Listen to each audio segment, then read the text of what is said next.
Hello, everyone. I'm Kamraun. And I'm Dane. Welcome to the Malazan Brotherhood podcast. Dane? Where's Billy? Will I still get digressions? I'm sure you will still sneak some in there. I think there's going to be a lot less South Park references, sorry to say. Possibly even none. Possibly none. Unless they come from me. Yes. Okay. All right. I'm sure we'll still have plenty of movie references. That's one thing that we share is this very diverse knowledge base of movie quotes. Mm-hmm. So it should be interesting. But welcome to the podcast. Thank you. I'm looking forward to going through this with you. Today we will be discussing the Prologue and Book 1, Chapter 1, Part 1, it's a lot, of House of Chains, a novel in the Malazan Book of the Fallen. This podcast series is intended to be a companion to reading or listening to the books set in the Malazan universe. It is not a book review, and it is definitely not a replacement to reading the books. Kamraun thinks this is the best fantasy story ever written and wants to share his love of the series with you. We'll see if he's right. Just kidding. I really enjoyed these books as well, and I'm really looking forward to covering them in depth with you. That's good. I'm going to convince you. It may not take much convincing. We will be covering the events of the books in a linear fashion. There will be spoilers for those that haven't read the books. We'll try not to spoil anything prior to us covering that portion of the respective book. A quick warning, today's episode contains adult topics, and thus is not suitable for children.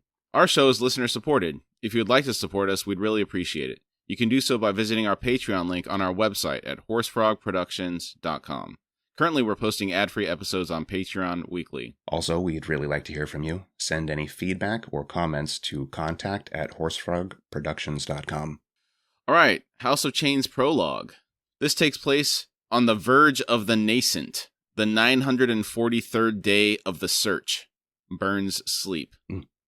And a new timeline has been introduced. We have no context as to when this search started or what is being searched for. Right. Gray, bloated, and pocked, the bodies lined the silt-laden shore for as far as the eye could see, heaped like driftwood by the rising water, bobbing and rolling on the edges, the putrefying flesh seethed with black-shelled 10-legged crabs. The coin-sized creatures had scarcely begun to make inroads. Dude, I haven't had any coffee. You have your coffee, bro. This is going to be a fun 20 pages. The coin-sized creatures had scarcely begun to make inroads on the bounteous feast the worn sundering had laid before them. The sea mirrored the low sky's hue, dull, patched pewter above and below, broken only by the deeper gray of silts and 30 strokes of the oar distant, the smeared ochre tones of the barely visible upper levels of a city's inundated buildings. The storms had passed. The waters were calm amidst the wreckage of a drowned world. Short, squat had been the inhabitants. Flat-featured, the pale hair left long and loose. Their world had been a cold one, given the thick padded clothing they had worn. But with the sundering that had changed cataclysmically, the air was sultry, damp, and now foul with the reek of decay. The sea had been born of a river on another realm. A massive, wide, and probably continent-spanning artery of fresh water, heavy with a plain's silts, the murky depths home to huge catfish and wagon wheel-sized spiders. Its shallows crowded with the crabs and carnivorous rootless plants. The river had poured its torrential volume onto this vast, level landscape. Days, then weeks, then months. I wanted to ask, do we know where this water is coming from into this warren? Not at this time. You can infer some of the information that you learn later in the books, but we verge on spoilerish territory. Okay, so we can leave that till later, but yeah. It always intrigued me that you would think the amount that seems to have poured into here is just not coming from nowhere. I always wondered. On that point, what about the consequences of the system where it came from? That is a lot of water to take out of an ecosystem. Yeah, and I wonder if we get to that point, if we do ever find out where it come from and how it's affecting them. Yeah, I agree. That would be very interesting to see if that gets tied in. I wanted to say one other quick thing. This earlier, when you say the air was sultry, damp, and now foul from the reek of decay, sultry. I can't help but think of Throw Mama from the Train. I don't know if you recall that section where Billy Crystal's character is trying to find a word. And he's like, the night was moist. The night was damp. And the mama goes, the night was sultry.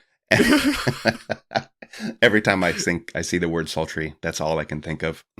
Memories of the South. Houston. Okay, yeah. Has sultry weather. Oh, yeah. You know, Georgia, South Carolina. Mm-hmm. Those are the areas that come to mind when you think of it. They're coastal regions that are very humid and hot in the summer. Yeah, indeed. This description of what is happening here with the silt and the river coming off the plains, it really reminds me a lot of the Gulf and the Mississippi River emptying into it. It sounds a lot like that. Yeah, I get those types of impressions as well. There's also something, like I guess it's kind of a childhood memory. We had a lake. It was a man-made lake, and there was a lot of grasses underneath the water, trees and stuff, that if you dove down into the water, you could see all that. And it kind of brings that memory back, where there's a lot of stuff going on underneath the water as well. Since it was a plain and all, and it gets covered up by water, all that stuff still exists. But it's a memory that always comes back to me. Like a water world scenario. Yeah, right. It wasn't as deep as the sea levels there, but still, because they can still see some of the buildings, I think, they said. Yeah, and then the stuff that came over with this, these huge catfish that could probably swallow you whole. The crabs are bad enough, but the spiders, massive. Yeah. And carnivorous plants, no thank you. That's a hard pass, right? Yeah.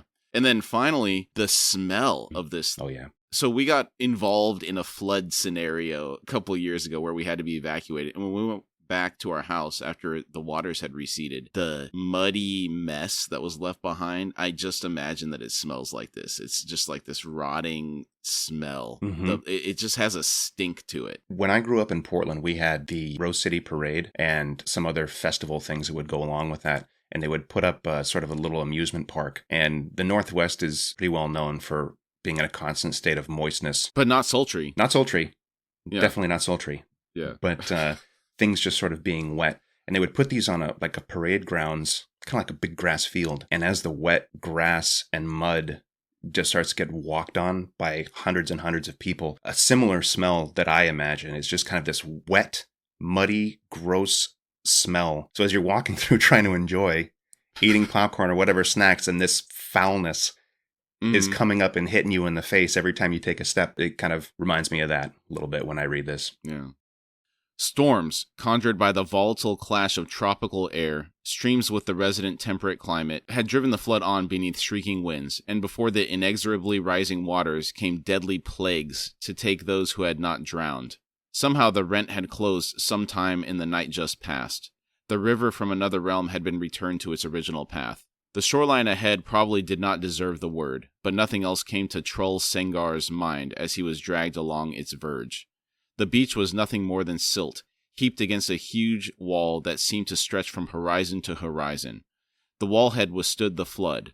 The water now streamed down it on the opposite side.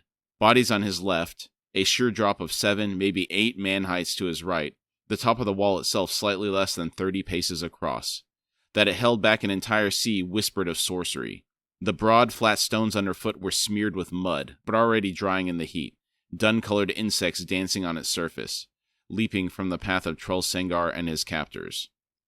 This really conjures an image to mind. It's like a structure the size of the Great Wall of China holding back an ocean. And it's almost like a combination of that and some massive dam. Because I don't envision an undulating hillside here being, like where the Great Wall, it's quite a mountainous area. It seems like it goes up and down. This, it almost is just flat, a broad curve, but similar scale, at least. That's interesting. When I read through it, I never see it that big, but I suppose it would probably have to be when they're talking about the amount of water that it's holding back. But I guess that's something that my mind just kind of glosses over, and it's a little bit lower than something as massive as the Great Wall. Maybe it's a little bit shorter. It depends on how high the buildings are. Yeah. It says it's 7 or 8 man heights. How tall is the Great Wall of China? That I'm not sure. I seem to remember there being different sections, some that are built up a lot larger and some that seem to be kind of ruinous and broken down. So I'm not entirely sure. There's some variation. It is 15 to 30 feet high. Okay. So this actually might be taller than the Great Wall of China. Yeah. Well, what would the average man height be then? Well, some men are longer than others. Mother's been telling stories about me. Well, it depends on where you are. You know what's crazy? So I'm 6 feet, and here in Texas, pretty high Hispanic population, so they're generally a little bit shorter. When I went to England and I was walking around Heathrow a couple of weeks ago, there were so many people taller than me there. Really? Like an extreme amount. 6 feet feels mid in England. I don't know if the Northern Europeans in general, are just a lot taller per capita. That's an interesting thing, just how it changes region by region. There's a guy that I work with, and I want to say that he's about 6'6", 6'7". I can't remember exactly which part, but he's Russian descent. And he would say that he was on the shorter side when he was growing up as well. And that's always interesting to see how big certain regions are. And maybe it's just happens to do with, I don't want to, it's not inbreeding, but the breeding in general. Like, everybody, if you've already got, a mother who's 6'2" and a father who's 6'7", I guess the chances of them having a taller kid are probably much higher. And then as the generations go on, maybe that just sort of adds to the pot of tall people. I work with somebody, he's 6'2", and his wife, she's fairly tall. I think she's 5'10". Their kids are like 6'6" and 6'7". Wow. Can you imagine having a kid looking down on you? And yeah. I'm going to talk about this a little bit later in this chapter in the notes, I think. Okay. There's something I want to bring up at the very end that's semi-related to this. Troll still experienced difficulty comprehending that notion. He thought captors, a word he struggled with. They were his brothers, after all, kin, faces he had known all his life, faces he had seen smile and laugh, and faces, at times, filled with a grief that had mirrored his own. He stood at their sides through all that had happened, the glorious triumphs, the soul-wrenching losses. He thought, captors. There were no smiles now, no laughter. The expressions of those who held him were fixed and cold. He thought, what we have come to. The march ended. Hands pushed Troll Sengar down, heedless of his bruises, the cuts and the gouges that still leaked blood. Massive iron rings had been set, for some unknown purpose, by this world's now dead inhabitants, along the top of the wall, anchored in the heart of the huge stone blocks. The rings were evenly spaced down the wall's length, at intervals of 15 or so paces, for as far as Troll could see. Now those rings had found a new function. Chains were wrapped around Troll Sengar, shackles hammered into place on his wrists and ankles. A studded girdle was cinched painfully tight about his midriff, the chains drawn through the iron loops and pulled taut to pin him down beside the iron ring. A hinged metal press was affixed to his jaw, his mouth forced open and the plate pushed in and locked in place over his tongue. I know this is a real serious moment right now, but did you ever have to endure wearing an expander in your mouth if you got orthodontics done? No. Dude. I was blessed with relatively decent teeth. I never had to do braces or a retainer or anything like that. I had to do expanders not once but twice. Oof. And it's this thing they install in the top of your mouth. It's got a screw in the middle of it. You have to put a key in it and turn it a quarter turn or half turn, whatever they say, and it slowly spreads your jaw out, the top jaw. And this sounds a lot like that torture. Well, I think a lot of orthodontics seems like voluntary torture in general.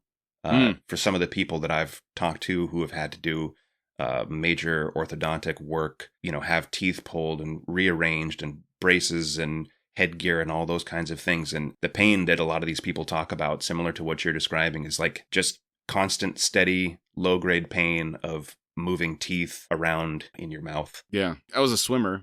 If you're swimming backstroke, you can't put your tongue to the top of your mouth. Water just shoots right over the expander down the back of your throat. You're like waterboarding yourself. I'm not even kidding, dude. It's terrible. Sounds terrible.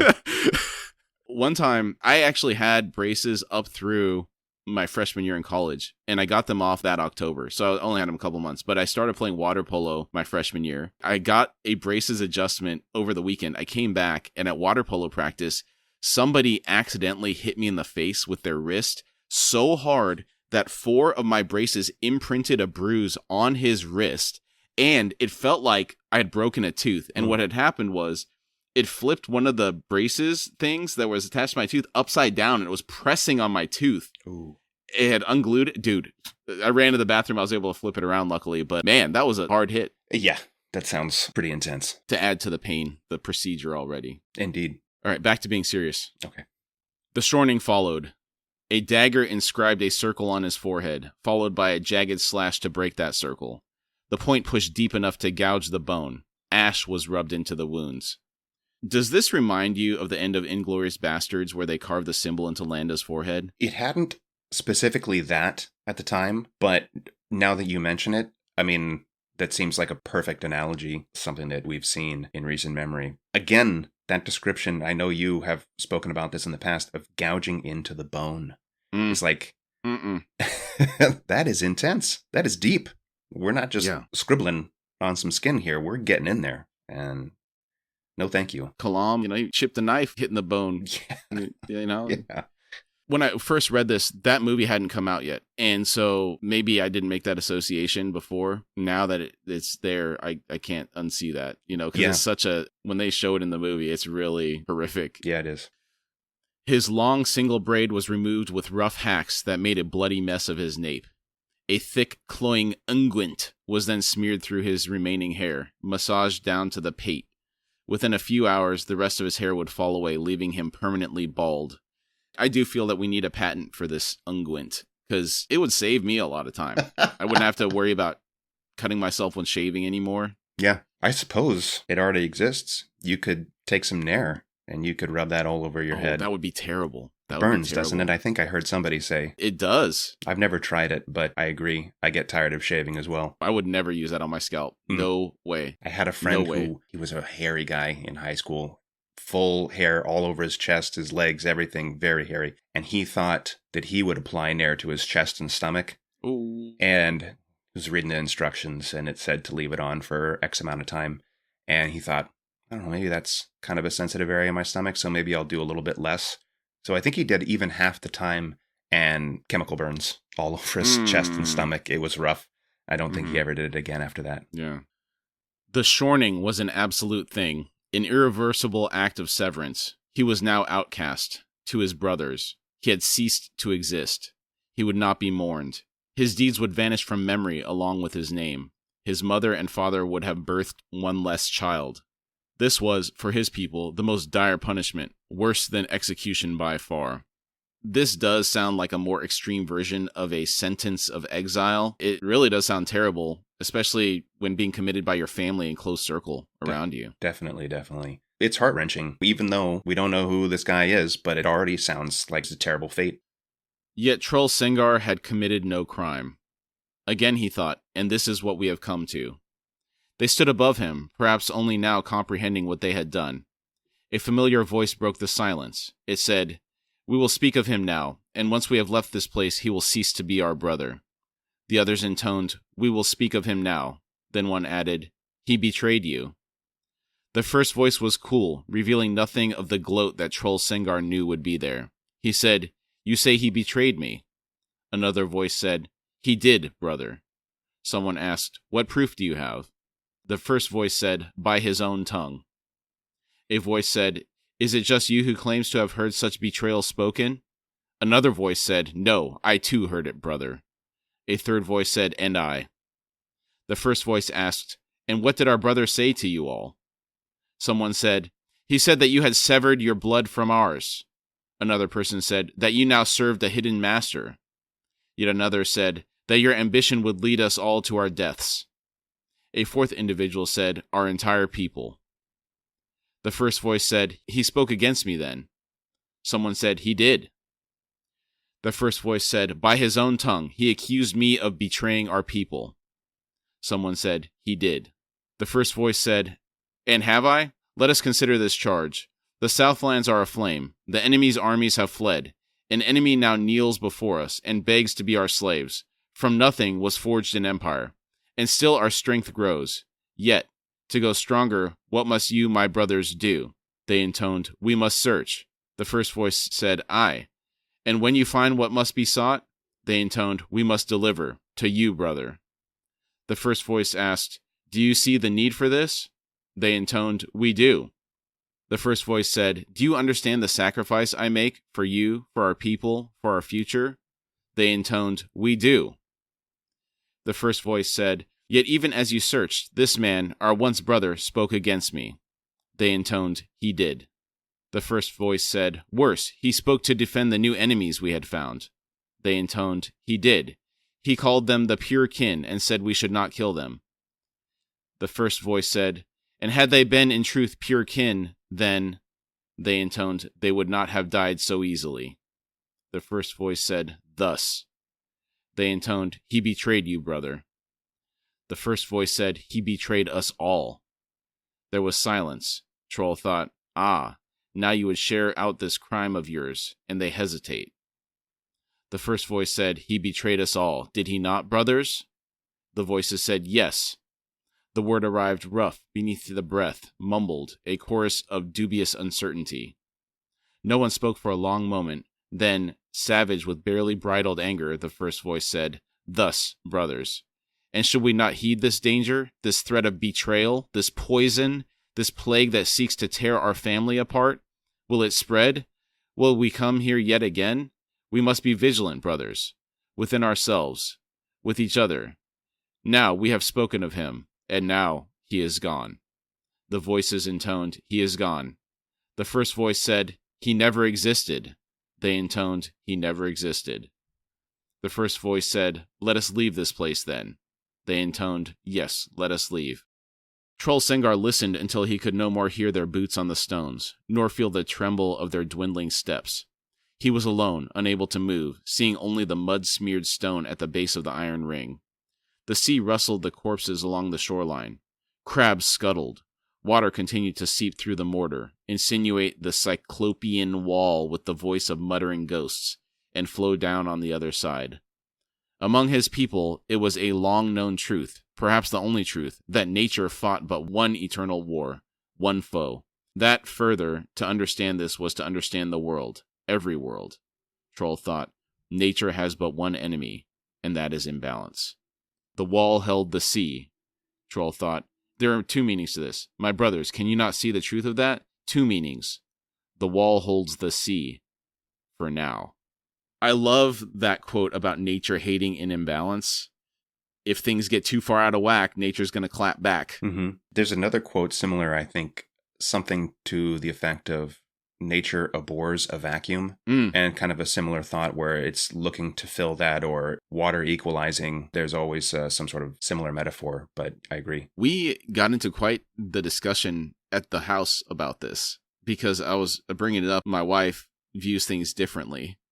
We had quite the debate, and there's a lot of variables involved because if you start talking about chaos theory and you start talking about entropy and how a system will go into chaos, maybe it doesn't equalize itself, but it's certainly, let's say you destroy all your resources, you don't have anything else to eat, you overpopulate, you're going to die out. It's a natural law that kind of stuff's going to happen. Yeah. Changing ecosystem, desertification. I don't know. It's a very complex system. So it may not be that it equalizes things out, but it certainly is going to do something in response to what you're doing. Right about that. And then this quote about the wall holding the sea, for now, that's another one that speaks to me. Everything we do is so temporary in the grand scheme of things. The forces of nature are so much greater than everything we do. And if we don't maintain what we have, it's not long before it's like in Dawn of the Planet of the Apes where the buildings are covered in vines and the streets are cracking with weeds coming out of them. You know, it just takes over. Once great structures eroded by wind and sand and everything. Yeah. Unless it's Roman concrete, which apparently was far superior to our concrete. We're just now learning how great Roman concrete was. This was a flood that would not be denied. The deluge had but just begun, something his brothers could not understand, would, perhaps, never understand. Drowning was common among his people. Drowning was not feared, and so Troll Sengar would drown. Soon. And before long, he suspected, his entire people would join him. His brother had shattered the balance. He thought, and nature shall not abide. This whole prologue, reading through this, was very difficult, as I said before, for a group of people that we don't know really who they are. And then to top it off, you get the sense that they're all being coerced in some way. There seems to be a reluctance in their responses when they mentioned that there was like a long silence before anybody spoke, like cult type behavior, low level brainwashing just to get everybody involved, or not involved, but just to get everybody behind the movement. It was a hard read. I agree. Troll did pick up on the ringleader's method of making the others complicit in the betrayal that was going on. It definitely felt like he had to draw them out to it. Yeah. It wasn't that they were eager to do this to Troll. That's right. Exactly. And even though we don't know Troll, it does feel like we have just witnessed a great injustice, this whole section. And that last sentence, and nature shall not abide. I love that kind of writing, man. It's so good. It's very good. Book 1, Faces in the Rock. The book begins with a quote, "The slower the river, the redder it runs," end quote. What a great start to the book. Sets a tone. It does. The chapter begins with a quote, "Children from a dark house choose shadowed paths," end quote. And that is a Nathi folk saying. Do we know who the Nathi are? Haven't we seen some excerpts from them in previous books, maybe a couple of times in Memories of Ice? I don't remember any excerpts, but they were referenced with those Nathy syrup cakes that Krupp tried to bribe those two marine protectors of Silver Fox with. Sticky fingers. They were commenting on how they don't taste the same without the twigs. I guess they used to throw them at them in Black Dog. Oh, that's right. And they'd pick them up off the ground and eat them.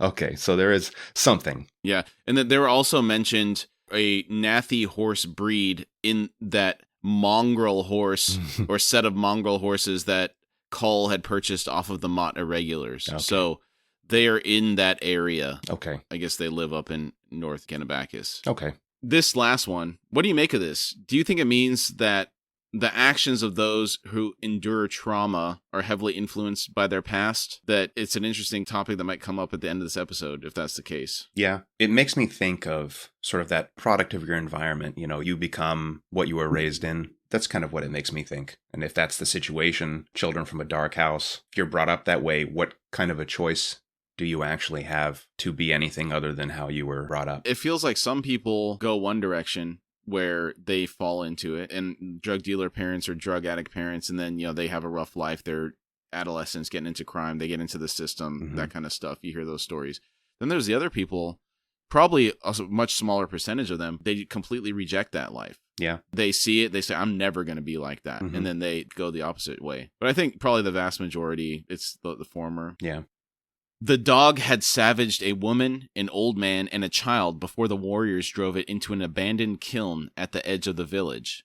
The beast had never before displayed an uncertain loyalty. It had guarded the Urid lands with fierce zeal, one with its kin in its harsh but just duties. There were no wounds on its body that might have festered and so allowed the spirit of madness into its veins. Nor was the dog possessed by the foaming sickness. Its position in the village pack had not been challenged. Indeed, there was nothing at all to give cause to the sudden turn. The warriors pinned the animal to the rounded back wall of the clay kiln with spears, stabbing at the snapping, shrieking beast until it was dead. When they withdrew their spears, they saw the shafts chewed and slick with spit and blood. They saw iron dented and scored. What a dog. It makes me think that this is not a normal dog. When you've got dented and scored iron, do you think that this is a normal sized dog, or is this some kind of a larger beast, like wolf or something even greater? I don't know. If it's some type of mastiff or something, those can get pretty big. You think they could dent up some iron with their teeth? A Cane Corso has a 700 psi bite force. Oh, okay. It's as much as a lion. Ask me why I know. Why do you know that? Because I've been looking at Cane Corsos. Oh boy! All right, getting a serious dog. Man, they look so cool. But I've been researching them a lot, and they're a lot of work, and the food bill would go up. Yeah, a couple $100 a month easily. I mean, they're a big dog, right? I guess anytime you get a big dog, their consumption is increased. Not like getting a little Pomeranian. Little yappy Pomeranian, dude. This dog has papers. It's a show dog. Madness, they knew, could remain hidden, buried far beneath the surface, a subtle flavor turning blood into something bitter. The shamans examined 3 victims. 2 had already died of their wounds, but the child still clung to life. In solemn procession, he was carried by his father to the faces in the rock, laid down in the glade before the 7 gods of the Teblor, and left there. He died a short while later, alone in his pain before the hard visages carved into the cliff face. This was not an unexpected fate. The child, after all, had been too young to pray. All of this, of course, happened in centuries past, long before the 7 gods opened their eyes. This is a section I find myself rereading over and over, and certainly on the second read-through now, but even in the first time I read through this, who were the Nathy, who were the Urid, and I'm like rereading it, trying to make sense of it. But as a first-time reader going through, it's like you just got to break yourself out of that loop and just keep going because, of course, you don't know yet. I feel like he sets a precedent with his other books where he throws you off the deep end. Yeah. In a couple of the prologues, and it doesn't immediately become clear, but you kind of have the faith now where like, okay, I know nothing about what's going on here. I'm confused as heck about what's even said, but they've all become relevant later. Yeah. Somehow tied into the story. And so I guess you're right. You just have to buckle down and get through it. Mm-hmm. Yeah, try and log it away and see if you can remember this beginning section later on, whether it's through the book or later in the chapter or the next book, who knows. Mm-hmm. I wonder why they were taking the child to the seven faces in the rock because of the last sentence where it says, this was long before the gods opened their eyes. Mm-hmm. You know what? Maybe I just figured it out. Now that I'm circling back and reading through it again right here after having done the notes, let's come back to that later. Yeah. This section takes place during Urigal the Woven's year, 1159 Burn Sleep. And I was very excited. I'm like, all right, we got a timeline we could actually relate to. We can at least tie it into the larger story. This is 5 years after the start of Gardens of the Moon. So Perrin, Ganoas, would have been around 17 at this time. The Siege of Pale is going to take place 4 years from now. It's interesting how all these timelines are sort of interwoven, things happening a little bit before, things happening a little bit after, and as you get deeper into the series. And actually taking the time to put this together instead of, like I did during my first read-through, all right, 1159 Burn Sleep, file that away. I'm not really trying to do the math to figure it out, but once you actually see it, it's interesting to put that all together. Yeah. They were glorious tales, farms in flames, children dragged behind horses for leagues. The trophies of that day, so long ago, cluttered the low walls of his grandfather's longhouse. Scarred skull pates, frail-looking mandibles, odd fragments of clothing made of some unknown material, now smoke-blackened and tattered. Small ears nailed to every wooden post that reached up to the thatched roof. Evidence that Silver Lake was real, that it existed in truth, beyond the forest-clad mountains, down through hidden passes, a week, perhaps two, distant from the lands of the Urid clan. The way itself was fraught, passing through territories held by the Sunid and Rathid clans, a journey that was itself a tale of legendary proportions, moving silent and unseen through enemy camps, shifting the hearthstones to deliver deepest insult, eluding the hunters and trackers day and night until the borderlands were reached, then crossed, the vista ahead unknown, its riches not even yet dreamed of. The shifting of the hearthstones to deliver insults reminds me of Mappo sneaking into camps to chip the knife points of their rival tribes. You remember that from Dead House Gates? Yeah. That's a good pull. I like that. Yeah. Certainly makes sense. If you're sneaky enough to get in, shift the hearthstone, chip spear points of your enemies and get out and they don't even know what's happened. Yeah. That's an embarrassment. You wake up and you're like, oh man, these guys could have gotten us yesterday. He gitted me.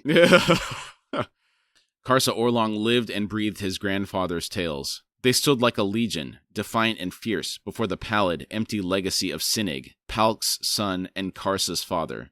Sinig, who had done nothing in his life, who tended horses in his valley and had not once ventured into hostile lands.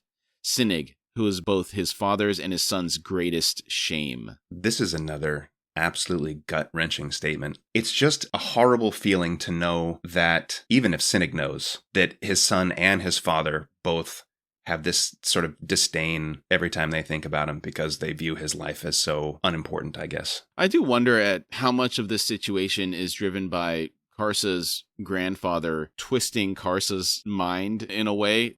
I really do wonder about these three relationships because there's the dynamic between Karsa and his father directly. That is going to have some impact on Karsa's perception of his own father.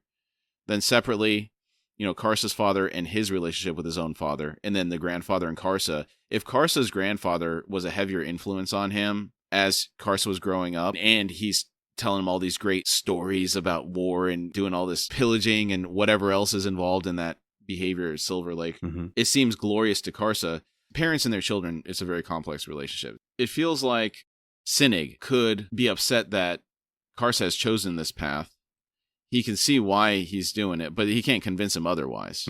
So it's begrudging acceptance almost. Okay. There's a part of me that wonders, does he even care what his own dad thinks of him? Sinig, does he care what Paul thinks of him? Maybe not. Yeah, that could be. Does he feel that Karsa got stolen from him by the grandfather? Or maybe him and Karsa just didn't have a great relationship as well. Because that's a thing. Yeah. It's not easy being a firstborn. I had my fair share of headbutting moments with my dad growing up. Same. It wasn't until I was in my 30s that probably we really started to level out a little bit, you know? Yeah. And I'm going through that now, man. Yeah, you're teenager. Oh my God. Going back to their relationship, we'll probably get a little bit more insight as we keep going through between the three of these. That's true. True, Sinig had more than once defended his herd of horses from raiders from other clans, and defended well. with honorable ferocity and admirable skill. But this was only to be expected from those of Urid blood. Urugal the Woven was the clan's face in the rock, and Urugal was counted among the fiercest of the 7 gods. The other clans had reason to fear the Urid. Nor had Sinig proved less than masterful in training his only son in the fighting dances. Karsa's skill with the bloodwood blade far surpassed his years. He was counted among the finest warriors of the clan. While the Urid disdained use of the bow, they excelled with spear and atlatl, with the toothed disc and the black rope, and Sinig had taught his son an impressive efficiency with these weapons as well. I was curious about this toothed disc. Is it a chakram, you think? I didn't even think about that. That's very likely. I mean, that makes sense. And then the black rope? What the heck's a black rope? The black rope, I just thought of like a whip. That actually makes sense. If you have the chakram and a whip, isn't that a fighting style maybe? Like kind of, you got some range and you got some... It could be. I'm not super familiar with that. Yeah, the tooth disc I hadn't thought about. I thought of it as sort of another throwing implement. Yeah, I'm not entirely sure. Nonetheless, such training was to be expected from any father in the Urid clan. Karsa could find no reason for pride in such things.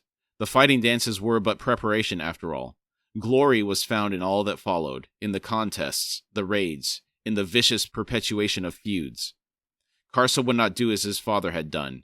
He would not do nothing. No, he would walk his grandfather's path, more closely than anyone might imagine. Too much of the clan's reputation lived only in the past. The Urid had grown complacent in their position of preeminence among the Teblor. Palk had muttered that truth more than once, the nights when his bones ached from old wounds, and the shame that was his son burdened deepest. He thought, a return to the old ways, and I, Karsa Orlong, shall lead. Delum Thord is with me, as is Byroth Guild, all in our first year of scarring. We have counted coup, we have slain enemies, stolen horses, shifted the hearthstones of the Kelid and the Burid, and now with the new moon, and in the year of your naming, Urigal, we shall weave our way to Silver Lake, to slay the children who dwell there. He remained on his knees in the glade, head bowed beneath the faces in the rock, knowing that Urigal's visage, high on the cliff face, mirrored his own savage desire, and that those of the other gods, all with their own clans, barring Sibal, who was the unfound, glared down upon Karsa with envy and hate. None of their children knelt before them, after all, to voice such bold vows. I wonder if any of these other tribes come up to the faces in the rock, or if that's unique among the Urid. It makes it sound like that, if Karsa could know such a thing, that nobody else comes up, but it certainly reads that way to me as well, that they're the only ones who come and pray to their god. Complacency plagued all the clans of the Teblor, Karsa suspected. The world beyond the mountains dared not encroach, had not attempted to do so in decades. No visitors ventured into Teblor lands, nor had the Teblor themselves gazed out beyond the borderlands with dark hunger, as they had often done generations past. The last man to have led a raid into foreign territory had been his grandfather, to the shores of Silver Lake, where farms squatted like rotted mushrooms, and children scurried like mice. Back then, there had been 2 farms, a half-dozen outbuildings. Now, Karsa believed, there would be more. 3, even 4 farms. Even Palk's day of slaughter would pale to that delivered by Karsa, Delum, and Byroth. He thought, so I vow, beloved Urigal, I shall deliver unto you a feast of trophies such as never before blackened the soil of this glade, enough perhaps to free you from the stone itself, so that once more you will stride in our midst, a deliverer of death upon all our enemies. I, Karsa Orlong, grandson of Palk Orlong, so swear. And should you doubt, Urigal, know that we leave this very night. The journey begins with the descent of this very sun. And as each day's sun births the sun of the next day, so shall it look down upon 3 warriors of the Urid clan, leading their destriers through the passes, down into the unknown lands. And Silver Lake shall, after more than 4 centuries, once again tremble to the coming of the Teblor. So the last raid was by his grandfather, and that was 4 centuries ago. That's quite a long-lived people. Yeah. When they talked earlier that, what was it, their first blooding? Is that what they called it? Yes. So, 40 years old, minimum. I think it says he's 80. Oh, okay. A little bit later, does he say that?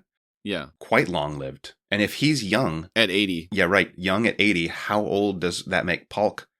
And even the father, how old do these people get? If they're, say, 16 to 18, let's assume teenage years, equivalent than easily 500 years old, 600 years old, Yeah. Somewhere in there. That's wild. Karsa slowly lifted his head, eyes traveling up the battered cliff face, to find the harsh, bestial face of Urugul there among his kin. The pitted gaze seemed fixed upon him, and Karsa thought he saw avid pleasure in those dark pools.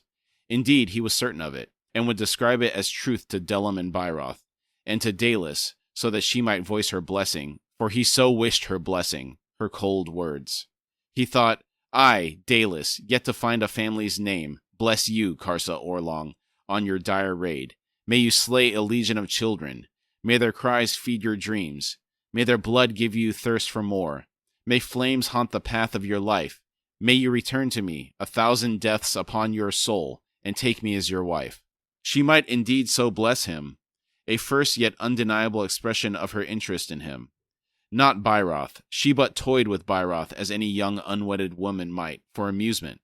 Her knife of night remained sheathed, of course, for Byroth lacked cold ambition, a flaw he might deny, yet the truth was plain that he did not lead, only follow, and Dalis would not settle for that. No, she would be his, Karsa's, upon his return, the culmination of his triumph that was the raid on Silver Lake. For him and him alone, Dalis would unsheathe her knife of night. She would say, May you slay a legion of children, may flames haunt the path of your life. Karsa straightened. No wind rustled the leaves of the birch trees encircling the glade. The air was heavy, a lowland air that had climbed its way into the mountains in the wake of the marching sun, and now, with fading light, it was trapped in the glade before the faces in the rock, like a breath of the gods, soon to seep into the rotting soil. There was no doubt in Karsa's mind that Urugul was present, as close behind the stone skin of his face as he had ever been, drawn by the power of Karsa's vow, by the promise of a return to glory. So too hovered the other gods. Berok's soft voice, Kalb the silent hunter, Thenic the shattered, Halid Rakbear, Imroth the cruel, and Sibal the unfound, all awakened once more and eager for blood. He thought, and I have but just begun on this path, newly arrived to my 80th year of life. Finally, a warrior in truth.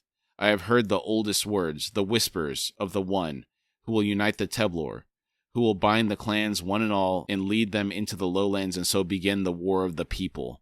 These whispers, they are the voice of promise, and that voice is mine. Yeah, so 80th year. Yeah, there it is.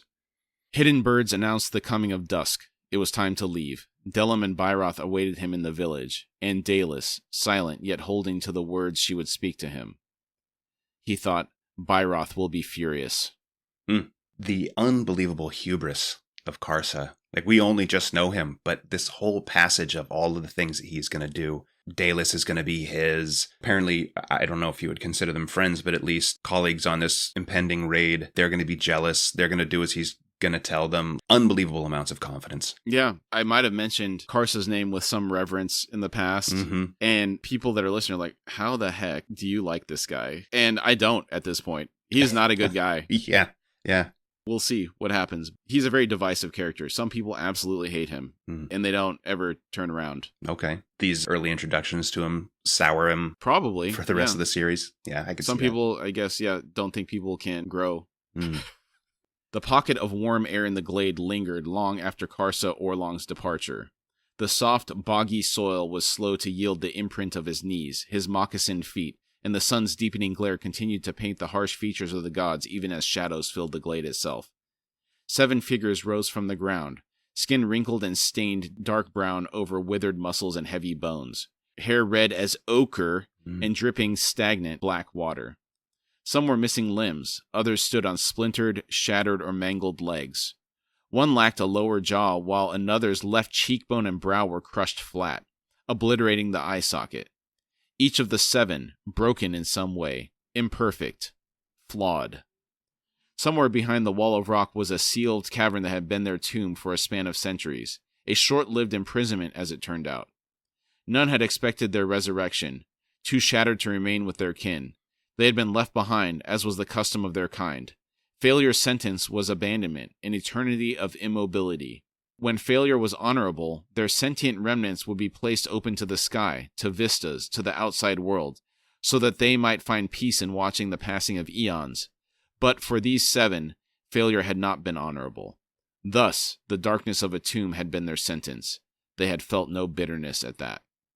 There are some clues here as to what these gods are. They rose from the ground. We've seen that before. Also, the burial practices bring back memories from Deadhouse Gates, where I believe it was mentioned that an elder race would leave those too damaged to continue with beautiful views so they could continue to enjoy them in their immobility. Mm-hmm. Some of that does ring true. I guess now that you mention it, some of those images are starting to come back a little bit, but I don't know how deep you want to get into that. Yeah, that's a good question. I think we might leave it ambiguous if people can put it together. Okay. I don't want to outright say what it is. Mm-hmm. That dark gift came later, from outside their unlit prison, and with it, opportunity. All that was required was the breaking of a vow, and the swearing of fealty to another. The reward, rebirth, and freedom. What is this? I mean, this seems very nefarious. Just that last statement of all that is required of breaking a vow. All you got to do is break this vow and rebirth. Yeah. In Memories of Ice, I think it was chapter 20 or 19, there was some talk about some individuals breaking a vow and it being a big deal to those that still had honored the vow. That's true. And remained loyal. We know at this time period that the crippled god is recruiting the cast out and the broken, and this sounds like his target demographic. Oh, yes. Yes. Now I see. Okay. Their kin had marked this place of internment, with carved faces, each a likeness, mocking the vista with blank, blind eyes. They had spoken their names to close the ritual of binding, names that lingered in this place, with a power sufficient to twist the minds of the shamans of the people who had found refuge in these mountains, and on the plateau with the ancient name of Lateron. Lateron Plateau is in northern Genebakis. So that gives us some geographic location now. We got time and place. Mm-hmm. The 7 were silent and motionless in the glade as the dusk deepened. 6 were waiting for one to speak, yet that one was in no hurry. Freedom was raw exultation, and, even limited as it was to this glade, the emotion persisted still. It would not be long, now, until that freedom would break free of its last chains. The truncated range of vision from the eye sockets carved into the rock. Service to the new master promised travel, an entire world to rediscover, and countless deaths to deliver. Urual, whose name meant mossy bone, and who was known to the Teblor as Urugul, finally spoke. He said, "He will suffice." Sin Baal, lichen for moss, who was Sibal the Unfound, did not hide the skepticism in her voice. She said, "You place too much faith in these fallen Teblor. Teblor. They know not even their true name." Do we know who the Teblor are at this point? No. Okay. We have it read it out here, but Bellerdan, I don't remember what, he was a Thelamin? Is that what they called him? He's a Thelamin fen giant. Okay. Do we think at this point that's the only sort of version of a giant race that we've come across through the books? I don't really think that there's been any other that I can recall. Toblakai. But we only know in name. Right.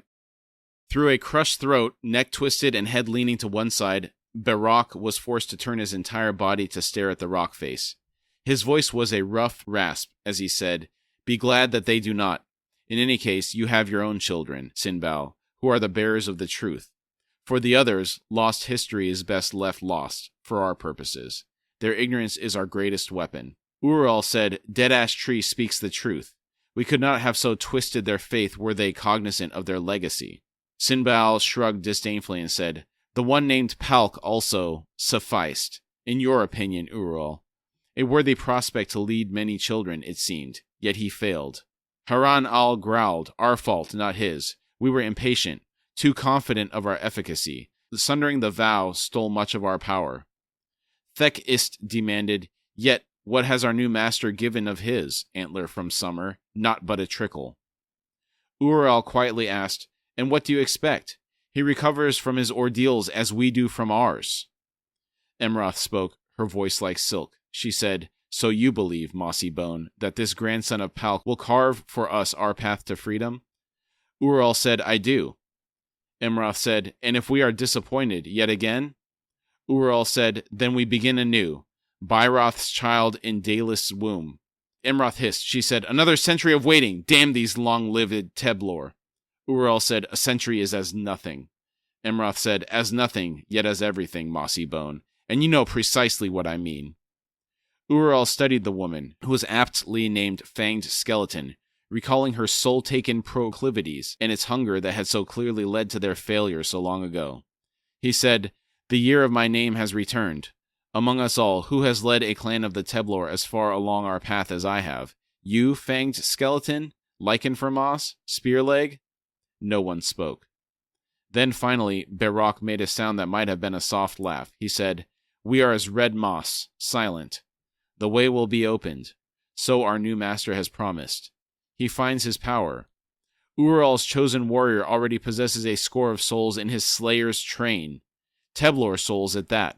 Recall also that Palk journeyed alone, yet Karsa shall have 2 formidable warriors flanking him. Should he die, there is always Byroth or Delim." This is another interesting section to me, that we see Karsa previously praying to the gods, kneeling before them, voicing what he's going to do in their honor. And then in this, they're referring to Karsa as their new master. That seems to be kind of an interesting dynamic between the two. If you go back and read it, I think the master they're referring to is the one that helped them break the vow. Okay. Yeah, it's a little bit confusing. This section, between the name changes, between Ural and Fanged Bone and whatever, Yeah. jumping back and forth, it's hard to track what's going on. I think this is another issue that I had on my, I guess here even second read through, but on the first read through, trying to go through and read this several times. And you're right, with the name changes, losing track of who's saying what, being introduced to a new cast. It's like trying to get this all laid out in my brain is a little bit of a struggle. But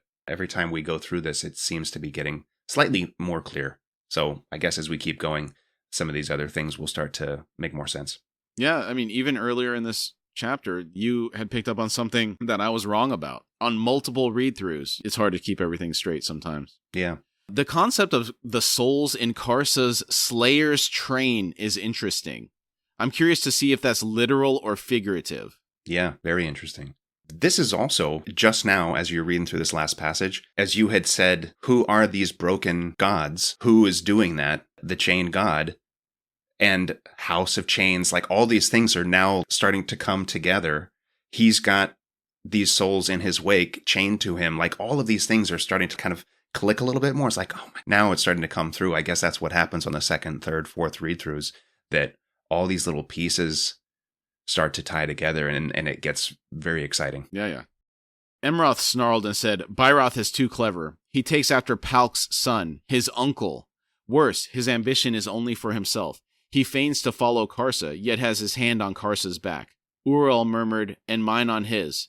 Night is almost upon us. We must return to our tomb."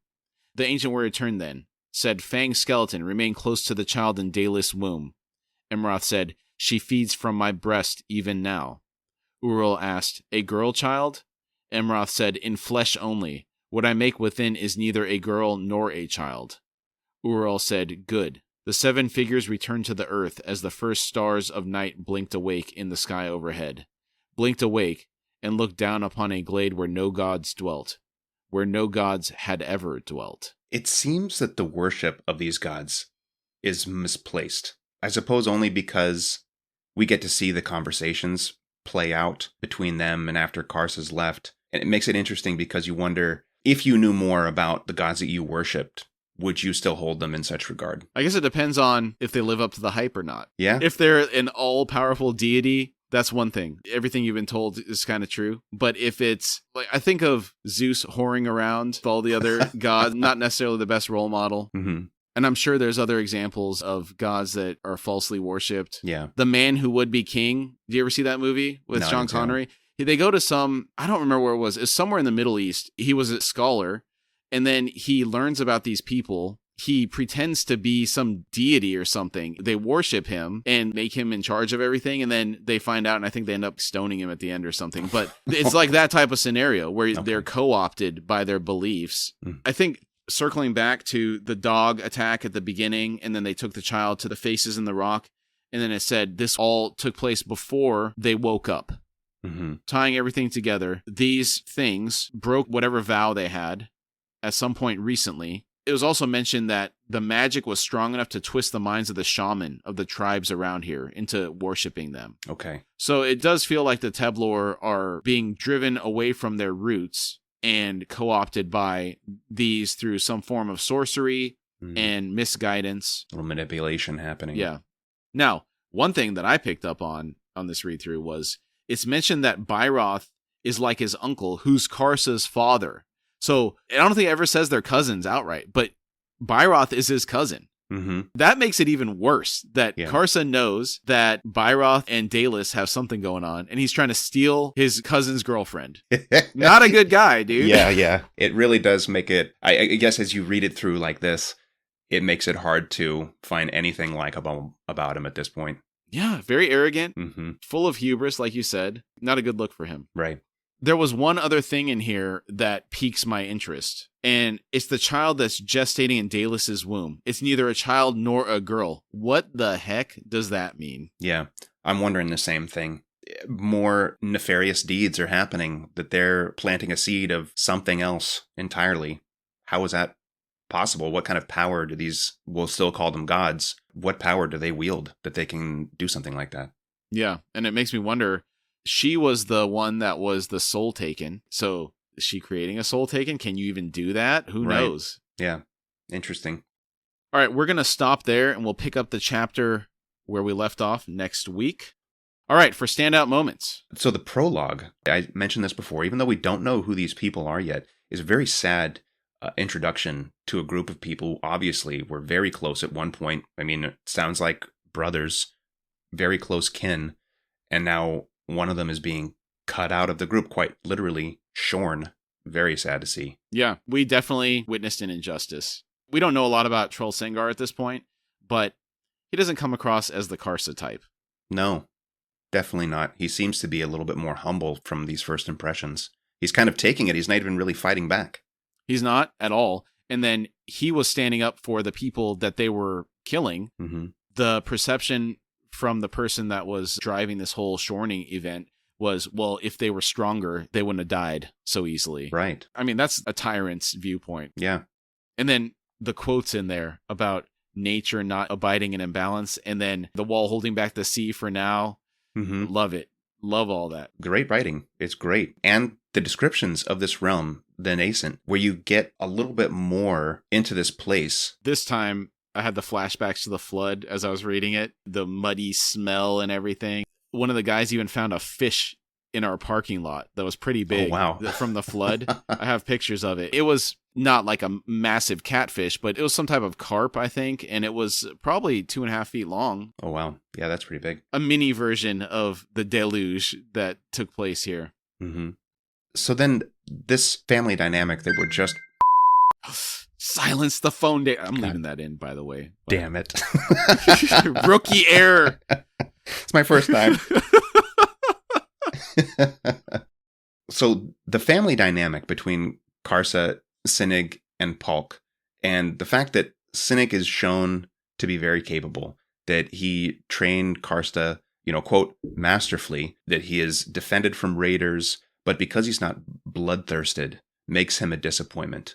So that all these things are just expected of somebody in the clan. Interesting family dynamic going on here. Yeah, I want to learn more about what drove this, and I don't know that we'll get that answer, but was it Karsa's direct relationship with his father that drove him to the grandfather, or if the grandfather just told him all these tall tales, it was like this huge over-the-top figure, so Karsa was drawn and then twisted in that view of the world? Yeah. I don't know that we'll ever get that answer, but I am curious about that.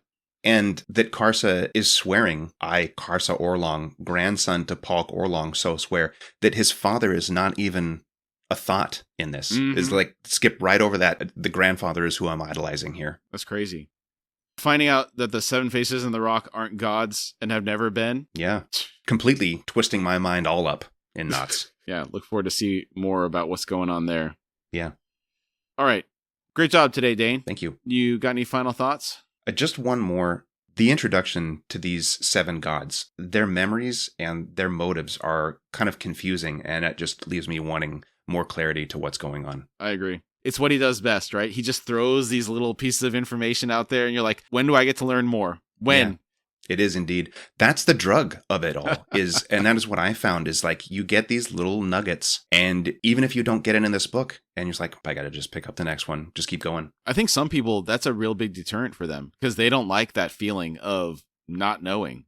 Mm-hmm. They have to have everything spelled out for them. Yeah, that's true. It feels like a little treasure hunt almost. You've mentioned this also in the past, in that you were lucky to have read the books when they were all completed. One of my friends has tried to read through this series, I think he said 4 times, but he was reading it as it was being written.